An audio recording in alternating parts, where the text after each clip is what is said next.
All right. Mhm. Welcome to the Court of Connection. I have a Mm. special guest today whose name is also Danielle.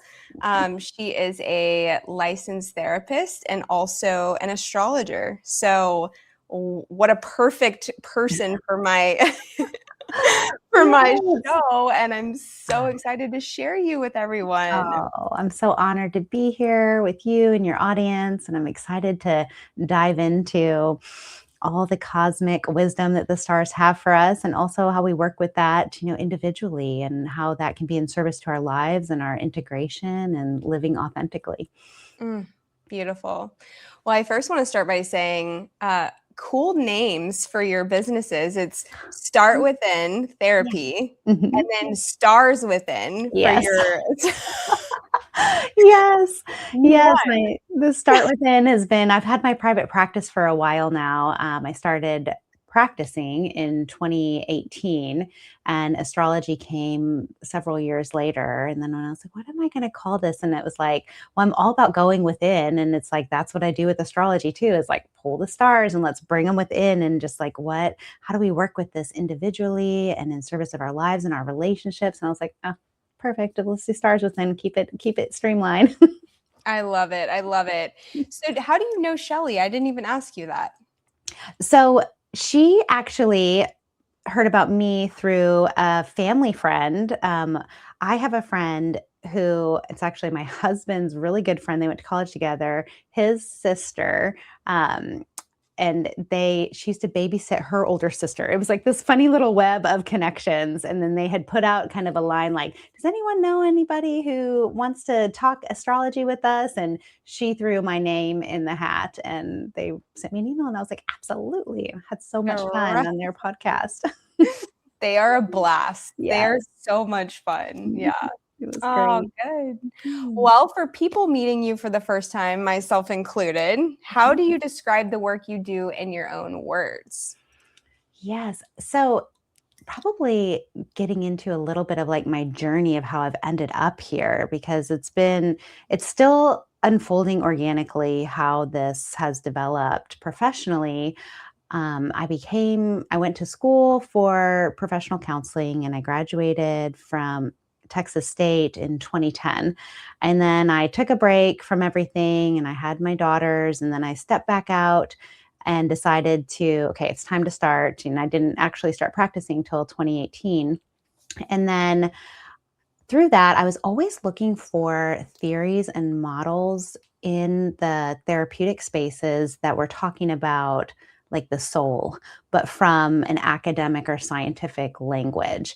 And so I bumped into a few, and it was getting close. And then I learned about internal family systems, IFS, and self with a capital S. And to me, I was like, oh, this is such a psycho or such a spiritual, psychosomatic spiritual kind of process. And I was like, this is amazing. And so I was like, I really started getting into that and the multiplicity of ourselves. And then astrology kept popping up. And then I was starting to study that because it blew my mind, because I could not understand anything on my own. So I enrolled in a program, and it was like a year and a half certification where they just kind of sent so much information our way. And then I took some time to integrate that, and I couldn't help but see the connection between people's individual parts and then the archetypal energy of the planets. And then I started to pull in people's charts into the therapeutic space if they were open to that. At first, just for my own study, like I'd have their chart up and we'd be meeting on telehealth, and I could like look at their chart and see things happening and starting to draw some connections. And then it's continued to deepen and really enrich the process. And at this point, anybody who's working with me is typically into astrology. Like that's how they come to me now. And so we're able to weave in kind of the birth chart and the myths and the stories and the archetypes and energies that the planets have to offer us, the conversations happening between their planets, and then also working with their parts and how this is kind of internalized. And it's, like I said, it's still unfolding and it's still developing over the last couple of years, but it just continues to get more and more rich. Mm, mm. This is such a crazy synchronicity again, because first of all, we chatted before we started this episode and we've had all of the same kinds of dogs in our Yeah. lifetime, which is hilarious. Yes. Our name's Danielle. Yes. But more than that, I actually just quit my 9 to 5 job that I've had for 9 years. Okay. And I'm stepping out on my own, and I'm building a coaching business. And I have always, since this idea came to me, was like, I really want to incorporate astrology on some level Oh, I love into coaching, because you hit the nail on the head. It is so intertwined with our it. Mhm. patterns and our Mhm. desires and our path and all of these things. I mean, it's brilliant. Mhm. I don't know near as much as you do, but that's so cool, because it's something I deeply want to integrate into that process too. Yeah. I love that. And congratulations taking that brave step to complete something a place that you've been in, a nest you've been in for 9 years, to step out of that and say, okay, I'm gonna do this in pursuit of my dreams. It's so Yes. brave. I'm excited and equally terrified. I've never, I don't, I'm like, people are like, so what exactly are you doing? Like, I don't know yet. I'm going to figure it out as Yeah. I go, Okay. Right. Trusting the process. Mhm. Yeah. So what was the moment that you realized healing had to start within for you? Mm. So I typically, my temperament has always been pretty introspective. And through my own journey and my own, different heartbreaks and traumas over my life, I really kind of stumbled into it, as I think most of us as therapists do, studying myself and being like, okay, I want to understand this on a deeper level and also help people along the way. And so I think the deeper that I have gone with myself, the more meaningful and deeper my life, my relationships, all of that it's so within, so without. And this idea of like, you can't pick fruit from a fruitless tree. And so like growing that fruit myself. And I've always kind of been like, client or patient zero for most of my work of like, okay, like I learn about something and how it's helped me. And then offering that to others if it resonates and if they find that helpful. And, it's, it really it just has always kind of fit. It actually isn't something I have felt like from it, like, I'm gonna go into this field, at a young age. Like, it just kind of one thing led to another, and it was like, "Oh, here's this program. It's available. That's where I'm geographically wanting to be. It's just starting. I'll just pop in, see how it goes." And it was just kind of been like that my whole path, like just following similarly to what you just described of like, I don't know where this is taking me, but I'm feeling the call, so I'll take the next best step and just kind of letting things unfold that way. So powerful. Yeah. You Mm. made a really cool point, or a really good point. I always say this, the best thing that you can do for the world, the people in your life, is do your own work. Yeah. And we're so conditioned to believe. I've been in recovery for 10 years, so I have a lot of the language. I've been obviously going inward for a very long time. And this tendency to, when something comes up in us, to blame someone else, right? It's Yeah.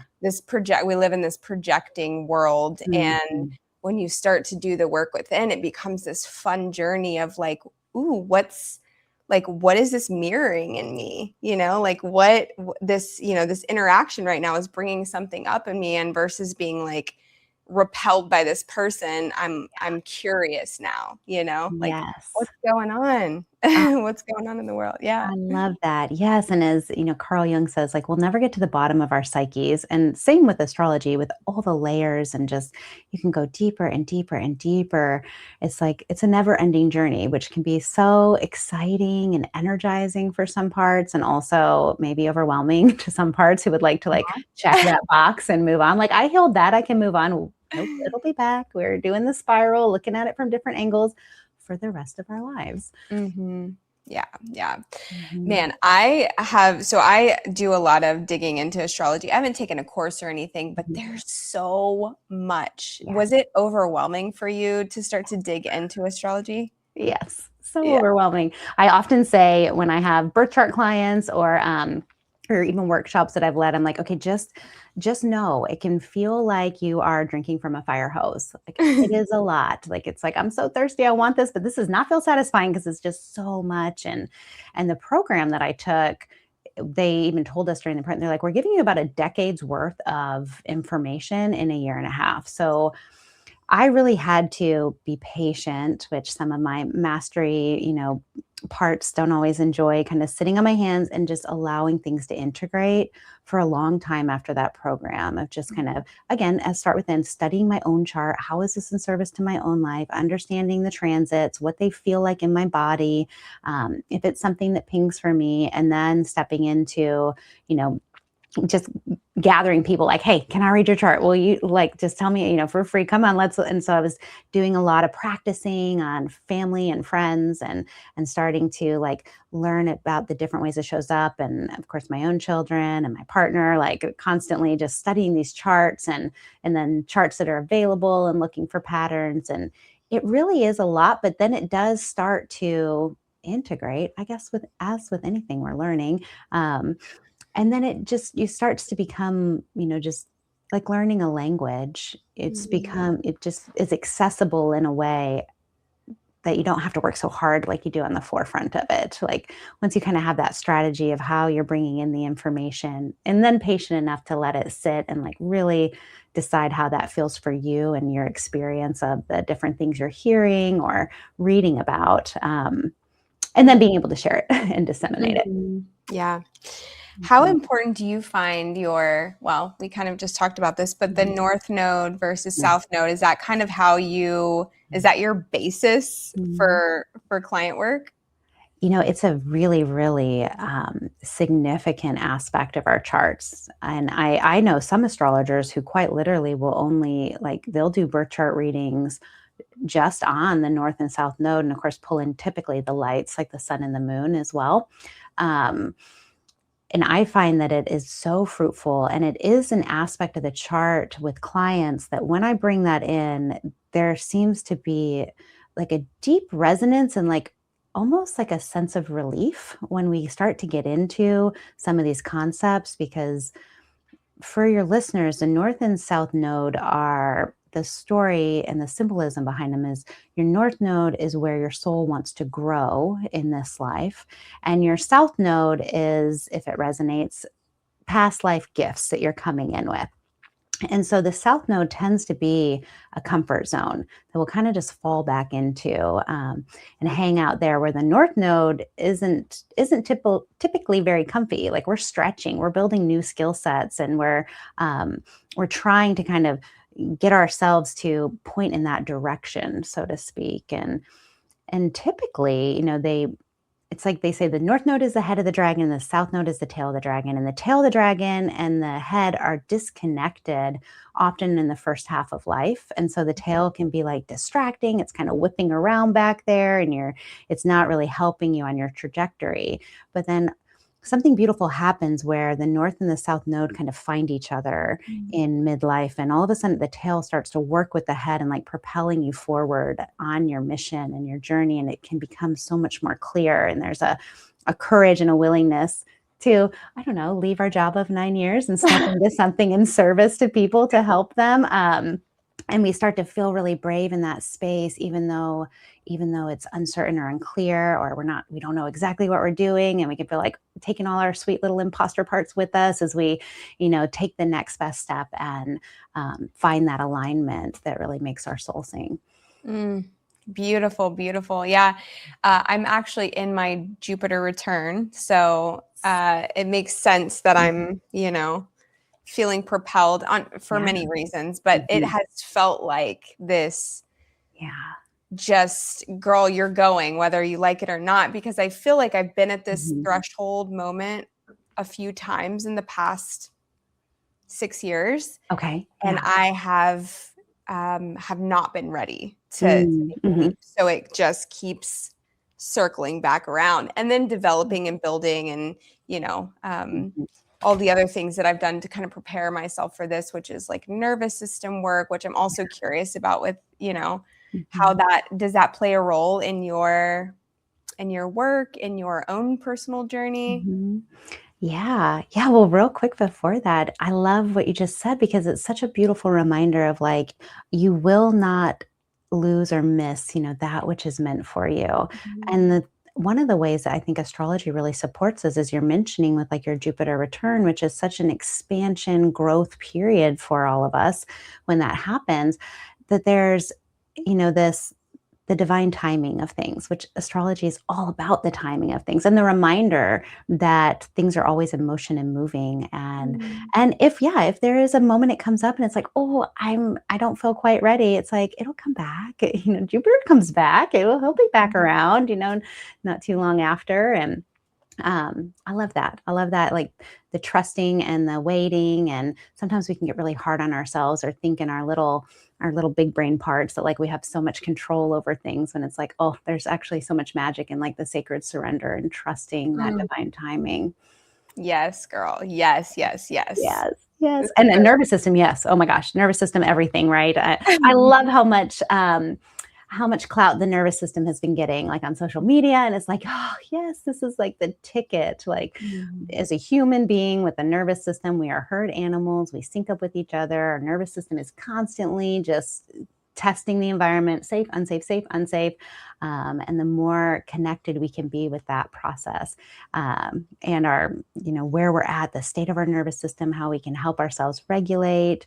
And sometimes I think there's some information out there like we should always have a regulated nervous system. But truly, a healthy nervous system is going to activate, but then can also come back down. And that tone of the vagus nerve to move us into our different nervous system states, and it's definitely something that I pull into my work. Mm. And I just, yeah, nervous system healing is the key to so much. Mhm. It unlocks so much for us. It is, and it gives us the capacity to hold Yes. something bigger, right? That's Right. kind of what I'm working on and working through right now Mhm. is I'm stepping into this like big chapter in my life, right? I have no idea what that's going to look like fully. I have a dream, a vision. But I'm holding it loosely, you know. Mhm.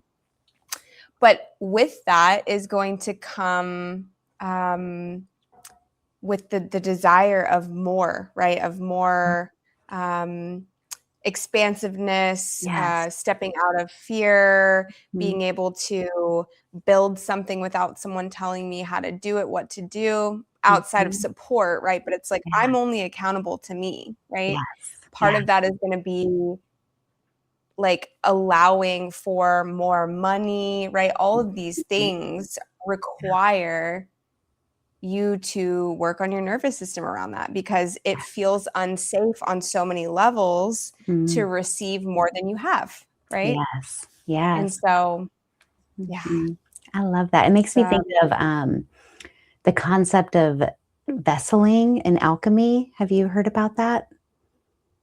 Where it's this no, tell me idea of more. like the ancient alchemists, they had, which now we kind of look at like, oh, there was some projection happening there. They're trying to work with this transmutation, and there actually could be a psychological process that they're trying to work out with material things, turning the lead into Mhm, gold, and this idea of like turning our leaden feelings into treasure.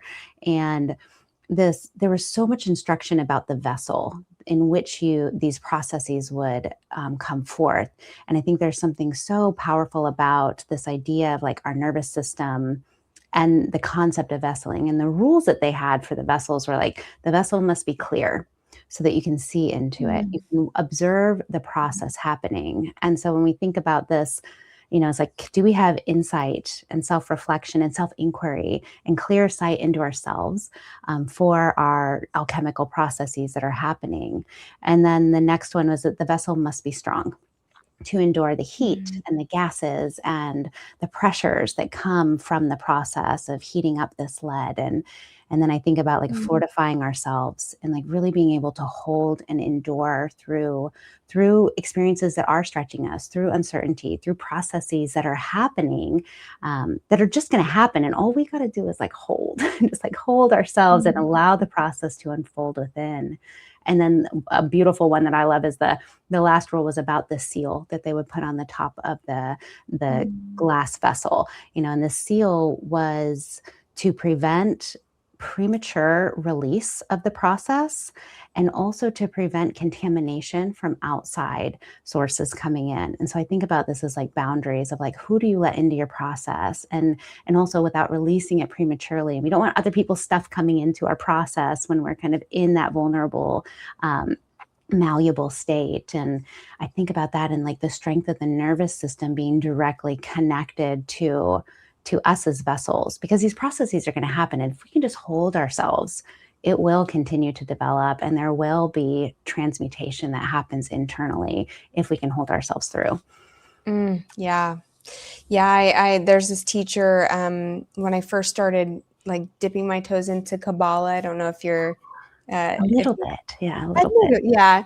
Kabbalistic teaching I find so Mm, fascinating, and he talks about the vessel and it being the central point of everything, right? And if mm, we have a vessel that's weak or that has holes in it or that's leaking, right, yes, we yeah. find ourselves, in these cycle patterns, right? And being able to hold and transmute and move past kind of like what you're talking about is so Mhm. vital to um, getting to the higher timeline, right? Yeah.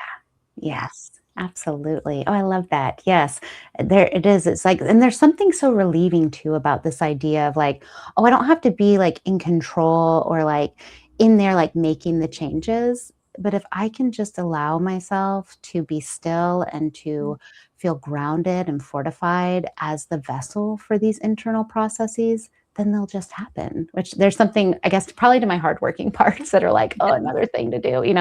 we don't have to do anything. We just have to be. And our Mhm. practices are what can keep us grounded and keep us feeling really confident in that space. Yeah. Yeah. On the topic of practices, what is your, I mean, I know it's ever changing, but what are some of your practices now? Mm, where am I at right now? It really is always changing. I think back on like I had seasons where it was like at least 30 minutes on the cushion every day, like meditate and, really holding space for myself that way. And I went through like 2 years of a lot of yoga nidra, that the Mhm. body scanning and the non-sleep deep relaxation that offers for my nervous system. And really like that was like my main thread. And honestly, right now, my mindfulness practice is my puppy that I was telling you Yeah. about before, because it is like constant invitation, spin out or drop in, spin out or drop in, because she's wild. I love it. I love it. Do you ever, have you ever been into tarot or, Yes. Yeah, okay. I did. I pulled a card right before this, What'd you the pull? the Ace of Cups. Oh, Yes, yes. overflowing, sharing all the overflow. Oh my Um, gosh. yes, I do, and my partner is really into tarot, and he's very deep into the psychology and the symbolism of it. He is a Mm, Jungian analyst, and so I love it because he will go like so deep within himself and into his symbols and the dreamscape and all of that. And then of course I love to go into the ethers and up to my guides and all in marshmallow land. But we always end up at the same spot. I just yes. it's magic and I love it. It's like there's so many ways to get there. It's like whatever resonates. Oh, so fun. I love that you have a Mhm. partnership of just like mysticism and exploration, and it just makes it so much more fun. Yeah, yeah, so Yeah. much depth, like, that's what, Mhm. really seems to come from that, which he is a lovely Pisces Cancer moon, so Oh, his the waters pull me into that emotional depth in such a beautiful way with my, I have an Earth Sun and Earth Moon, so I can be a little bit like, "Let's ground it, let's make it real," or I've been yeah. dubbed before the dream crusher in the past, bring it Yes. down to earth, like, what's the strategy? Let's be practical. So it's a Mhm. nice kind of balance, I think, that we offer each other in that way. Yes. Mhm. What sign do you feel like you resonate the most with for yourself? Mm. Like what do you feel the most like? Mm. I really do. I have a lot of planets in Taurus. So my sun is in Taurus, but also my Venus, the heart space, is Mm, in Taurus, how I process emotions. And then my Mercury, how I communicate and think about things, is also Taurus. So mhm, anytime I've read Taurus stuff, I'm like, yeah, that hits. And I'm a Cancer rising, and I have found that in the last probably very Cancerian since becoming a mother, of really connecting with the Cancer script as well, and really tapping into that sensitivity and the nurturing that comes with that zodiac sign. And Mm. so and I also have an Earth moon. It's a Capricorn moon. So the Earth I've always really resonated with. It's the slowest of all the elements. It's integrating along the way. It's the only element that holds shape. It takes a long time to kind of get going, but once it does, there's a real sturdiness to it and a real Mm. volition, and it can sustain and endure. So I've always really felt connected to that element. But I have noticed with the rising sign, and I have heard some astrologers say like that you rise into your rising sign over your Mm. lifespan. Um, and so I used to maybe reject some of that sensitivity, maybe like in my 20s. And Mm. now it's been able to integrate in a really supportive and lovely way. I love that. Yeah. Mhm. Yeah, I have it's interesting. So obviously I have my sun is in Leo and my rising is in Leo and my moon is in Scorpio. And I feel like the middle part of my life, I have deeply identified with the Scorpio moon, but I've Mm. also kind of been in that like, you know, beat up, alchemize, get back on your feet, beat up, alchemize, get back on your feet for a Mhm. while. Yeah. And, I'm moving into this phase of my life where I'm integrating the more grounded parts of Leo now, right? Where it's not Mhm. so flashy, see me, see me, see me. It's more Mhm. just an embodied energy, Yes. rather, you know what I mean? Rather than kind of graspy energy, which Mhm. was obviously like my early 20s, teenage years for sure. Yes. Um, But I did this reading recently, and I'm curious what your take is on this. I know it can be controversial in the astrology world, but have you ever done any work with the like hidden sign, like that there's supposedly, Oh. the 13th, yeah, the Mhm. 13th sign, and that it's more aligned with like the 3D, I mean the 5D kind of Mhm. I'm not going to say this right, but the direction we're headed, right? It's more Yes. evolved in that direction. Have you? I've heard about it. I Yeah. can't remember. It's like Ophi Ophiuchus? yes, yes, Ophiuchus, yeah. yes, and the thing that I love about astrology is that there's not one truth. There's, like, multiple stories. We have Western tropical astrology, and then we have Eastern Vedic astrology. And if you pull up, like I do Western tropical astrology, and if you have any planets or angles that are below, now I think it's 20 at the end of 24 degrees. So any planets you have before, let's say 25 degrees, will shift into an earlier zodiac in Vedic, because in Vedic astrology, they have adjusted over the last 2,000 years for, tell me if this gets into the weeds. So the earth is tilted and there's a little bit of a wobble on the axes. And so they've adjusted for that to where it lines up with where the stars are in the sky.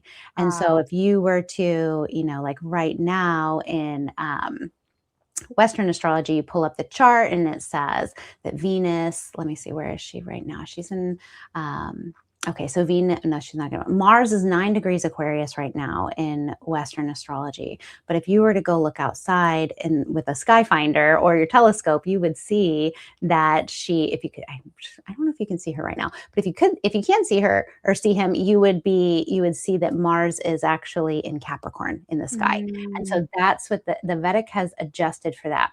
Now, Western astrology, it is tracking something different, because Western astrology has always held that the beginning of the zodiac is at 0 degrees Aries, which connects with the spring equinox. And Yes. so Western astrology is always held to the spring and fall equinox and the summer and winter solstice as the 0 degree cardinal points. So there hasn't been an adjustment with those degrees to accommodate the axis wobble of the earth and the way that it ticks just a little bit, a few degrees every, I think, 100 years or something. It's like a degree or half a degree. Um, and so that's the main difference between them. And sometimes there's a flare up that will happen every few years in astrology of like, oh, astrology's all wrong. If you go out and you look, the sun is actually not in Aquarius, it's in Capricorn. And there's a big debate that often comes up with that. And so I've heard a little bit more of this kind of discussion about the 13th sign, because now, as we have more visibility into the sky and the constellations and the stories and the myth, I think it's all fruitful. Mhm. It's just kind of what's resonating and what feels supportive versus what is right and what is wrong, which I love. Like one of the things with like Venus, for example, they had the Greek mythology, talking about Venus and the art displaying Aphrodite and like all of these versions. And then, across the world or far away, someone else was like describing a different kind of Aphrodite Venus, where it was much more like assertive and kind of more forward in that way versus soft and receptive and had more of like bright light in the art around her. And instead of saying which one's right or wrong, astrology said, okay, we've got morning star Venus and evening star Venus, and we Mm. can work with both of these facets of the Venusian energy that's offered Mm. to us. And I just think there's something so lovely about that. Like even the house signs, whole sign, is a house system where it puts one zodiac that completes a whole house. And then there's Placidus, which if you Google free birth chart, it will default typically to Placidus, which puts your first house starting at your rising sign degree. So if you have a late rising sign, your first house might just be a few degrees of your rising sign and then majority of it the next sign. And Mm. and so those are house cusps and house rulerships. And I have found in my own practice, at least, that there are times where my Placidus chart really resonates with me and I can see how I'm working with that and I can see the story there. But then, and I have a lot of late degree planets, so they'll shift from like sixth house to seventh house. And a lot of that happens when I switch house systems. And then I can see also how my whole sign works with it too. Um, Mm. and so some people feel like, oh, I need to know the truth. And that's usually, we can usually find that on the chart if there are parts like a strong Saturn, that's like, this has to be black and white. What's Mhm. happening here versus the kind of the great mystery and like, how is this supportive in this moment for me? Oh, I love that answer. And that's where I've always kind of lived. I always describe myself as someone who lives in the gray area. Mhm. There's not a whole lot of black and white for me. Yeah. It's not wrong or right. It's just kind of Right. how I live. Yeah. And when I got this birth chart reading for the 5D reading, Yeah. it was so cool. And she, she's been an astrologer for a very long time. And she was like, I don't think like there's this other chart, the Eastern chart is not wrong. I still use it. Mhm. It is still a central part of my study in my life and how I coach people. Yeah. And right. And that's like the Mhm. best word to describe black and white is like, Right. and right. Yes. Yes. Um, when I did the reading, my two of my signs, major three, changed Okay. to my son changed to Cancer, Mhm. and she kind of talked about like this mother kind Mm. of like wise grandmother archetype, Mhm. that Mhm. I can see that I can see Yeah. myself moving in that direction, right? So Yes. that makes sense to me. And then my moon actually shifted from Scorpio to Libra, and Mm. I was like, is this the relief I've been looking for? Yes, Sign I me love it. up. Harmony, I am balanced. I am Amazing. Love that. so, but Yeah. yeah, it was a really fun, Mhm. cool thing. And I think I just always choose to look at the world from the lens of magic. And Mm. if I feel so, your answer was perfect. If I feel that resonates with me at certain points, Mhm. then I'm gonna let it resonate. And if Yeah. this other chart does, then I'm gonna let it resonate. So I love that. Yeah, and that wise discernment to know, like that inner wisdom of like, okay, this is what's in service for me right now. yeah. It makes me think a little bit about like with meditation or with clients, and they're like, I feel like I'm making this up, and it's like, and Mhm. they can get kind of wound up about that. And I love to share. It's like, you are making this up. Like the way your soul speaks to you is through your imagination and symbolism. So if your psyche or your heart is trying to communicate something with you, it's going through your filing cabinet and it's like, we're going to pull out this image of Donald Duck to represent silliness or whatever it might be, because that's what that represents to you. And then all of a sudden you'll get this vision of, Donald Duck doing something. You're like, this is bizarre. Or we have a dream about it. And it's like, you're absolutely making it up, but your imagination is the way that your soul can communicate with you, which I think is why children are so directly connected to source. Yes, yes. So beautiful. So you have two daughters. I do. Has it been like a helpful tool to utilize astrology in parenting and understanding them? Yes. Oh, so much so. And they're very different. Oh, sorry, I just dropped a little rock off my glass desk. You might have heard that. It's been so helpful to have astrology for parenting, to recognize individualism, especially the moon. I've always been really partial to moon signs. I'm always curious what people's moons are. There's this, everyone walks around saying, like, I am a Taurus. And, it's like, it's just one sliver of this like really beautiful, complex pie that we have within us.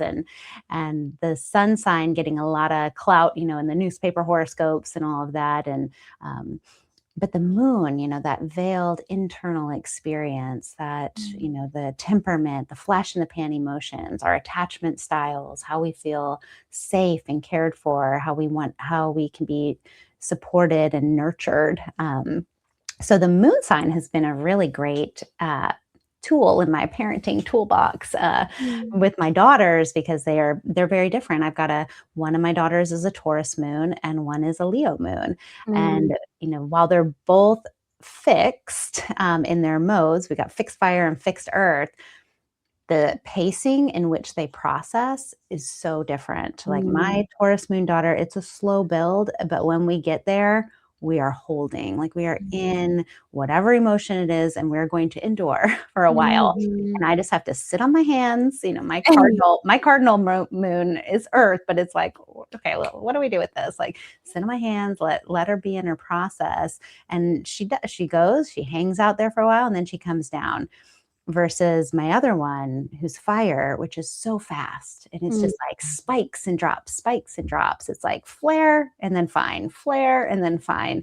And that's a very different way of moving through emotions than what I do personally and what my oldest daughter does. So that has been so helpful, just to be like, oh, there's that Leo moon, like just it's sparking right now. It's throwing off its flames. And then I also know with the Leo moon and, that feeling really unique and special is something that just makes her glow. And there's, and knowing that about the Leo moon, and then knowing about like the stability and security that is so, and the resistance to change and needing a lot of transition time for the Taurus moon, and being able to know that about them is so in service, just to keep it individualized, to see the individual in there and how I can meet them and meet their needs in that way. Love that. So beautiful. What does it mean when a planet or one of your signs is at the 29th degree? Yes, the anaretic degree, like your moon. You have that Yeah. strong Scorpio moon, and which you were saying earlier about, that kind of like phoenix, like burning up and then going to ashes and being reborn, and that constant transmutation, with Pluto as the modern ruler of Scorpio, and your Pluto also being in Scorpio. So he's right there in his castle, like with that moon. And dark moon Lilith, I don't know if that's a point you've ever played, as she's conjunct your moon. So that's a deep moon. Yes. But yeah, it's like a mastery degree level. And so I kind of describe it as when you have planets at that last degree. So each house is 30 degrees, and we have the 12 houses, which makes a circle of 360 degrees. And so 0 to 29 degrees, 59 minutes makes up one of the zodiac houses. So when you have a planet and that 29 degree space, there is this, it's like the grand finale of that zodiac script. Like there has been other experiences at earlier not that planets in earlier degrees are, less than in any way. This is not Sure. a linear better than less than thing. It's just kind of this, like, it's more of that, more emphasis, like the soul wanted to put more emphasis on that specific script. Like, Mm, and again, if it resonates, perhaps you've had previous lives with other planets at earlier degrees of Scorpio, mhm, and you were learning different lessons at those degrees. And then here you are with this moon, a very strong moon at the very end of Scorpio. mm, So there is that grand finale. The newspaper horoscopes kind of started this cusp discussion, like a cusp. And I think that was an attempt to try to have it connect with more people. Like if you're at the end of a zodiac, you are on a cusp. But mm, I have found through my work with people that that doesn't seem to quite hit because it is more of like the grand finale. There can be like some teasers of what's coming next, which might be that bridge of a cusp energy. Just like if you're watching a show and it's a 12 episode season, that the show finale, and it leaves you kind of on some cliffhangers, but a lot of strings, get tied up and completed, and it's kind of like, oh, okay, that's where that was leading, and a mhm. lot happening, a lot of action. Mhm, mhm. Yeah, wow. Yeah, someone told me, this is why I wanted clarification. Someone told me that it was like you had lived out this lesson multiple times. So I guess in so many ways, Mhm. there's some truth to that, you know? Yeah, yeah, If you it believe in is. past lives, which Right, I right. Yeah, and there is that kind of, like a mastery kind of flavor to it. It's like, do. but with that mastery can also come the more intense tests, like the Mm. final exams, so to Mhm. speak, too, of as far as lessons go. Yeah. Yeah, it's been a tough, I think Scorpio moons, I think sometimes get a tough rap because there is this level of secrecy that happens, I think, in the evolution of, life, at least for me, where Mhm. it just we hold emotions really close to our chest Yeah. and have a hard time. And I'd love your perspective if you're like, if you have better language for it, but Mhm. there's this element of really, really having to work through allowing people to see me and it Mm, feeling safe enough to be seen in that. yes. But I remember being, and maybe this has nothing to do with Scorpio moon, but I feel like an aspect of it does. I just remember always being like a secretive kid. Like it was Mm, so hard for me to share my internal world. And I would watch other people do that and just be like, how do they do that? mhm, It was just like this mhm. phenomena to me. Like, how does anybody do that? Yes. And so Yeah. when I got into recovery and was, have like pushed to move past that. If I was going to stay sober, I had to be honest with people. I had to allow Mhm. myself to be seen, right? Yeah. It felt like a death. Like I was Mhm. like, I'm going to die being seen on this level, Mhm. and Yeah. had to really work with that energy so much in my life to come to the point where I'm like, okay, see me, it's Oh, okay. yeah. So, yeah, what Oh, are your thoughts? wow. Yeah, beautiful.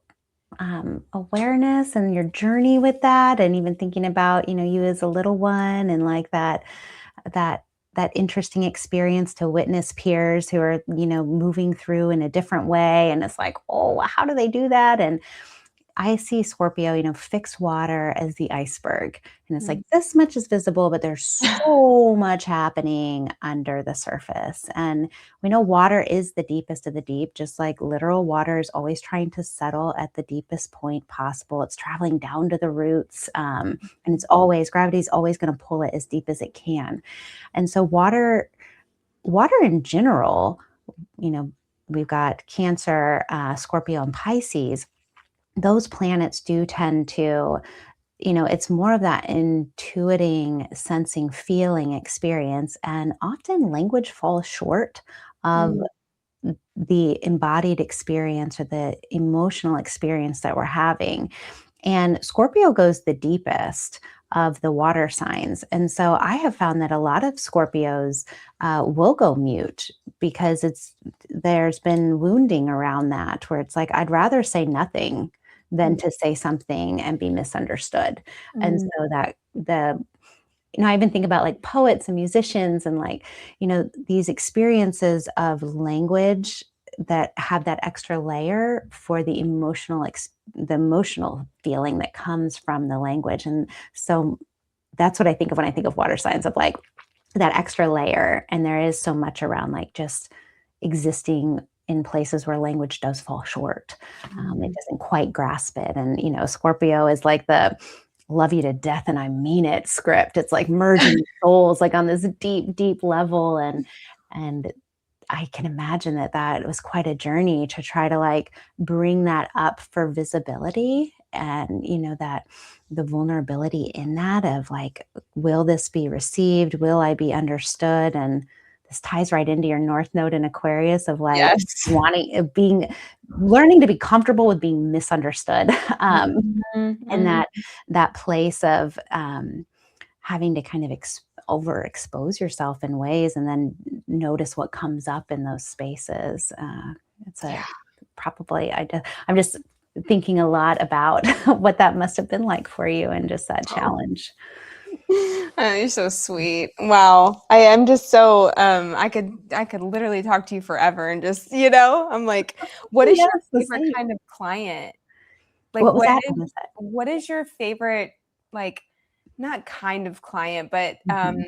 like focal point Mhm. in your work with a client? Mm, that's a great question. I do find, and I feel so grateful for this, but like all of my clients, like I just delight in them. I mean, I think anybody who's like using their hard-earned resources of money and time to come into a space to like want to know themselves on a deeper level is just like, oh my gosh, like I work with women mainly, and so I have all women right now, and they're just, they're all just amazing. I'm like, yes, babe, like this is fantastic. And always, have my cheer parts that are like, you're doing so great, and but I think like the meat and potatoes of it, like what's really energizing is, while often people come into the therapeutic space most of the time, not always, but most of the time, because something's going on. It's like, Mhm. okay, I've been wanting to do this and now this has reached a threshold. I really need support in this. Or there might be some sort of crisis or fire in their life that's happening.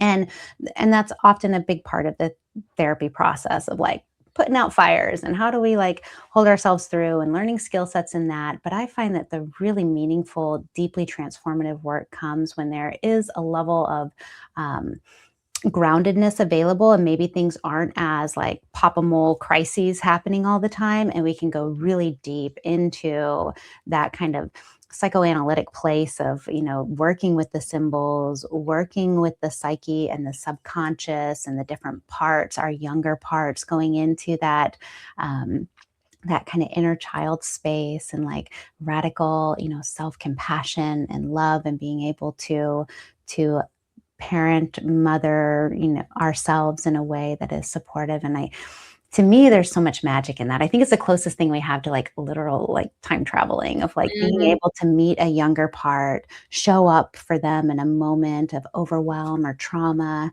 and be able to hold space or be with them during that experience in the visualizations.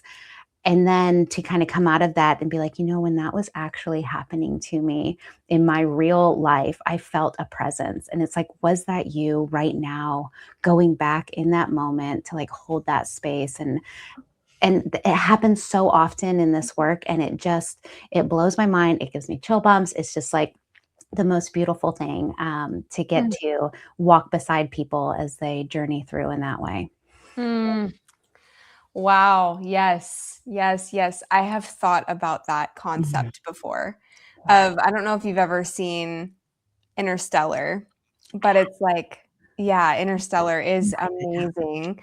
But, it's obviously the theory that all dimensions are happening Yes. at one time, right? Time is not real. Time's Yes. not real, right? So, what a beautiful and comforting thought to think that I was always the one that Yeah. was supporting myself in those really scary deep moments as a Yeah. kid, right? Oh, Yes. Mm. Yes, so and it's like beautiful. it is, it's so mystical, and there's so much that we don't know about Mhm.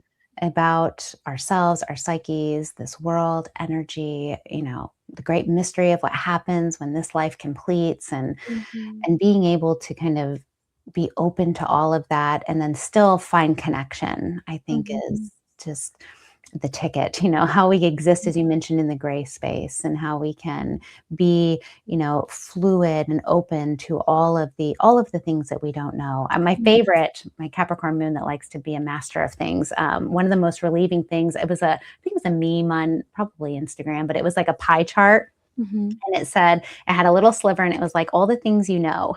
And then it had like a little sliver next to it and it said all the things you don't know. And then the rest of it said all the things you don't know you don't know. Yeah. Like, oh my gosh, I feel so relieved in being able to be like, I don't know. I have no Yep. idea. And the more I learn, the more I realize I don't know, Yes. which is, these lives. It's an adventure constantly. It is an adventure, and it's so fun to be able to, like, take whatever position you want, believe whatever you want. Like, you get to believe whatever you want, you know? There's no right way, wrong way, and I'm so fascinated by humans and how they what they anchor into, what keeps Mhm. them alive, what, Yeah. gives them hope, and, all the different ways that we do that. Yes. 'Cause Yes. ultimately it's really just having this belief in something greater than me, bigger than me, Mhm. that can hold me through Right. this journey of life, Yes. whatever Yes. that is for you. So, Absolutely. And this deep belief that I have around, everyone is always doing their very best. And sometimes when I'm feeling really frustrated with humans or the way things are going, or it's like, oh, if we could just be more loving and we could just be more open, if we could all feel safer in our bodies, like, couldn't this be so different right now? And then I think about, if it resonates, for others, the how brave we all are to be here right now on the earth as we're going through so much transformation and evolution. And when I can, when in doubt, zoom out and kind of, get real big with it and be able to see it from that level, and tap back into that compassion to go, yeah, like, even if I don't agree or see eye to eye with, so and so, it's like they're doing their best, and we both decided to be here to do this right now, and how amazing is yep. that? Yep, absolutely. Ugh. What parts of yourself did you have to reclaim to step Mm. into this work? Mm, definitely my sweet little second grade neurodivergent, hyperactive young parts. I have found that the more that I honor those young parts and really validate them and hold space for them when they come up, the more my self trust just continues to strengthen. Mm. And there were a lot of different, and I think too with the Cancer rising aspect, as we mentioned before, and rising into that Cancer script, being able to kind of mother myself with that warmth. For parts, in the internal family systems theory, we talk about an aspect of the psyche that's called the exiles. And those are parts of self that are just too vulnerable to be in this world. And Mhm. so the system decides, the parts, the protector parts, the managing parts, they decide that they have to like put that part away, like lock her up in her room. She's too much. Don't wake her up. Like, she can't be out. She overwhelms the system or floods the system, whatever it might be, don't make her upset. And so they Mhm. keep her locked up. And so my work of like really building trust with all of my protector parts, so that I can get to these aspects of self that have had to be locked up in their room and weren't allowed to come out or be seen or witnessed in their big feelings. And Mhm. that to me has been like a revolutionary for my internal landscape, to be able to have that self trust, to have all of my parts trust me as the keeper, to assist them in their jobs, and Mhm. then to honor them. When a part flares up and it like has something to say and it's got big feelings, it's like holding space for that, and really trusting, just really facing like the truth of like really being like fiercely honest with myself too Mhm. about it, and Mhm. not being scared of that. Like that has been incredible work for existing in uncertainty, accepting my own messiness when I'm Mhm. upset or when I haven't done things perfectly or Mhm. right, and trusting that whatever is true will be true tomorrow. I can sleep on it. Like I can have time with anything that bubbles up. I think that those kind of key points have been touchstones that have really like been catalysts for a lot of integration and a lot of internal harmony that comes after that hard work. Yeah. Thank you for sharing that. What would you say to someone like me? What advice would you give, or, whatever you want to share about being okay fumbling, right? Because that's a big part of Right. that's a part that keeps coming up, right? That Mhm. perfectionism part of me, the wanting to be the expert right now, Right. that I think keeps a lot of people stuck, right? Mhm. There's so Yeah. many people are afraid to take the leap because they don't want to have to be this little fish in the big sea at some point Yeah. again, right? Right. And so that's an aspect of me that I know I'm going to have to work through, of like not having it all figured out as Yeah. I'm working with clients. Right, right. I think loving ourselves through, like really loving those parts that feel, that have imposter syndrome and like validating them. Like you've never done this before. Of course, there's going to be nerves. Of course, there's going to be mistakes, and it's all in service of learning and being able to like really honor and appreciate those parts of yourself that come up, even the parts who maybe use harshness or criticalness and they're like, oh, you didn't do that right, or it's not good enough, like you're never gonna get there, whatever the internal rhetoric might be. But being able to recognize like the service that they're trying to offer, that they want you to feel safe, and so they'll use some of that internal harshness, and depending on how much harshness we experience growing up externally, those voices often get internalized. And being able to recognize that and to thank those parts and really see them, while also just validating like that we all are messy humans that make mistakes and it's going to happen. And the beautiful thing about stumbling is that we learn from that. And if there's rupture or disconnect that happens, we can repair from that. And that everything, I like to think about it sometimes as like gathering data. It's like we're all like little scientists, all our parts, and it's like, okay, I'm going to try something. You're trying something, you're experimenting. And the beautiful thing about experiments is that you're going to get information on the other side of that. And a good scientist, hopefully, is not going to be hooked into what they think it needs to be or how it should be. They're going to be open to the results of what Mhm. comes from the experiment or the testing of the theory. And sometimes I like to like lighten it up in that way of like, I'm just gathering data. Yeah. I'm constantly learning. Like if we can just allow life to be a constant journey of learning, then we Mhm. don't have to be masters. We don't have to be perfect. We can't be perfect. We've never done this Right. before. Like that's wild. And it's also wildly uncomfortable to be the student and to go to goo and to be like, I have no idea what I'm doing. And Mhm. but to be able to hold all of that, with the self-trust that like I'm doing my best and that is all I can do.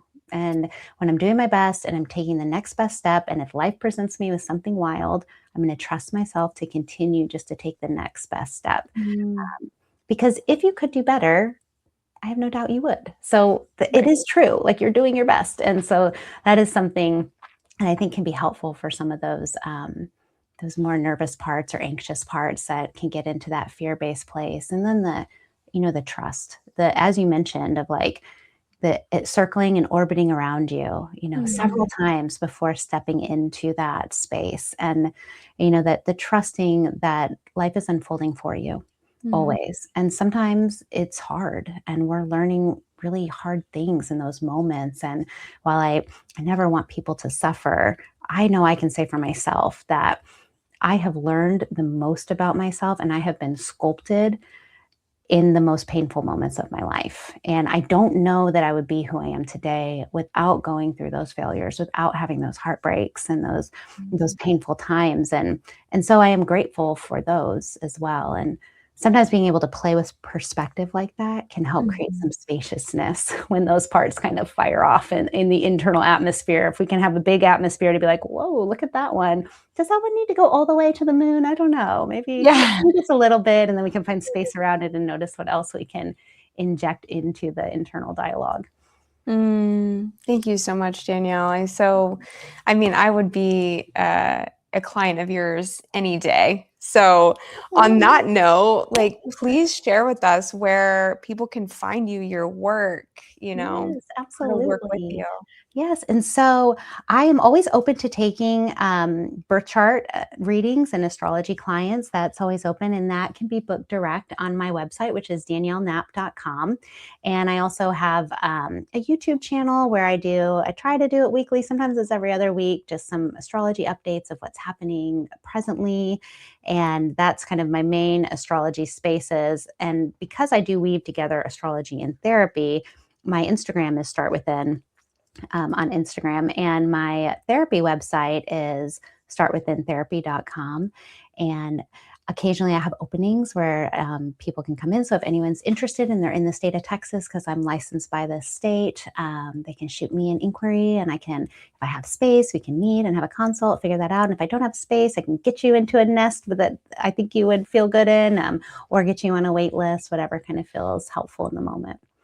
Wonderful, wonderful. Yes. What are you most looking forward to this year, the year of the horse? Is there Hmm. anything exciting on the horizon? Any passion projects? Anything that's Yes. lighting you up? I don't know exactly where it's heading, but I feel like the fog is starting to lift a little bit. It has felt for a couple years where it's like taking a step, letting the fog clear a little bit, but still not being able to see like exactly where it's going. But it feels like it's kind of starting to open up. And I feel like when the year of the horse gets here, which is a powerful day, the 17th, it's our first eclipse as well, is Mm, on the 17th with the Year of the Horse. And then that starts kind of this portal of time to the big grand conjunction that all the astrologers are talking about on February 20th, when Saturn and Neptune come together at the 0 degrees of Aries, the birth mm, portal um, of the zodiac. And so there's a lot of mm, buzz about that. We got a sampling of it last spring, but they're really putting in roots. And they're going to be, Neptune will be in Aries and for 13 more years. And it hasn't happened at 0 degrees Aries in 9,000 years. I looked it up the other day because I was like, when was the last time Saturn and Neptune came together at 0 degrees Aries? And 9,000 years ago, like 7,000 BC something. And I think it was around like the beginning of agriculture, like something big like that, wow. and like people settling. And Wow. so it's fascinating. So that's the kind of time that we're living in, which Yes. creates this really like, what is planning? I don't know. Yeah. It's like Right? I love to have a strategy and a plan, but it feels really open. I have an upcoming workshop happening at Mayo in Austin on February Ooh. 21st. That's kind of really active in my mind right now, of going into the elements really deeply. And then I have a co-facilitator who is a yoga instructor and runs retreats, and she's doing like an embodied practice for each of the elements. So really Amazing. excited about that right now. And I'm Wow. having fun learning YouTube. It's brand new to me, and so that's been a fun place to kind of be like, oh, what's available here to do more long-term videos and be able to share with people. And I'm Mm, always enjoying watching how the work continues to unfold in my therapy space and how astrology continues to support that. love that. Yeah, I was gonna ask you. I'm about to step my big toe into the water of YouTube, Yeah. and I'm like, my mind is already like, it's gonna be hard. It's gonna be, and it's like, oh, you haven't even tried yet, you know? Yes, yes. Um, so I'm looking forward to that and just How really, exciting. yeah, Mhm. practicing and Yeah. being brand new and asking for help Mhm. and, you Yeah, know, and just going for it, yeah. It's like, it's not perfect. I realized yesterday I did a YouTube, I think it was yesterday. My shirt was inside out the whole time. Yeah. I pick up my teen daughter, she's like, "Oh, why is your shirt inside out?" I'm like, "Oh my gosh," like huge seams. I'm like, "This is ridiculous." But that's what my whole video was, and just going for it. And I heard something the other day that I really loved. And there it was a discussion, kind of a state of the universe kind of conversation with an intuitive that I deeply trust, and she was talking a lot about how there's a shift from like visibility, and this idea of like needing to reach like the masses versus like the quality of the people who Mhm. resonate with you, and that being like fewer in numbers but more meaningful, like that when we're like finding our groups or finding people we resonate with, like more of the small group versus like, I need this to have, 1 million views or whatever it might be, like that there's more of a shift of like the quality of the connection and the resonance with the people that do find you, and like trusting that even if the visibility maybe isn't what we see out there with some of the influencer culture. But I think there's going to be a shift in that, that Mhm. more authentic, that we show up and people feel that, and then when they resonate with you, they'll be drawn towards you, and there'll be sustainability in those connections versus like a 30-second viewership, and then on to the next thing.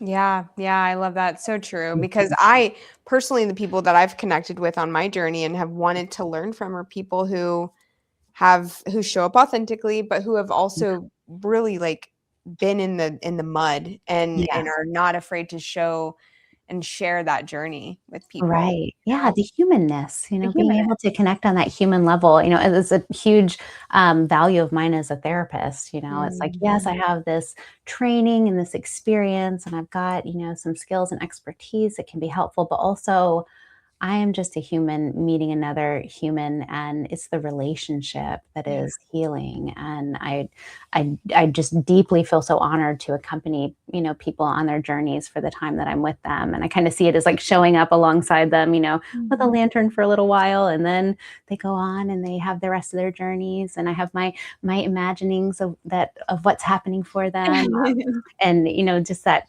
beautiful way that, yeah, when we can just acknowledge that we're all just stumbling along, that we're all learning all the time, and we don't have to be perfect, which can be so relieving to some of those parts that feel like we have to be perfect, which is impossible, and the bar always moves by design if we're seeking perfection.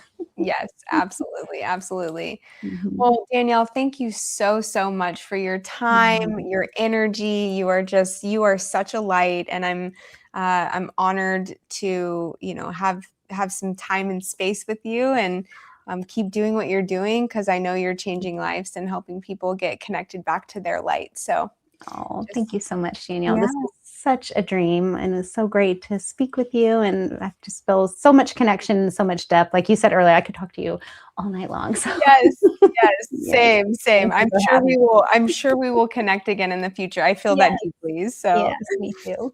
oh, thank Thank you you. so much, and until next time. Sounds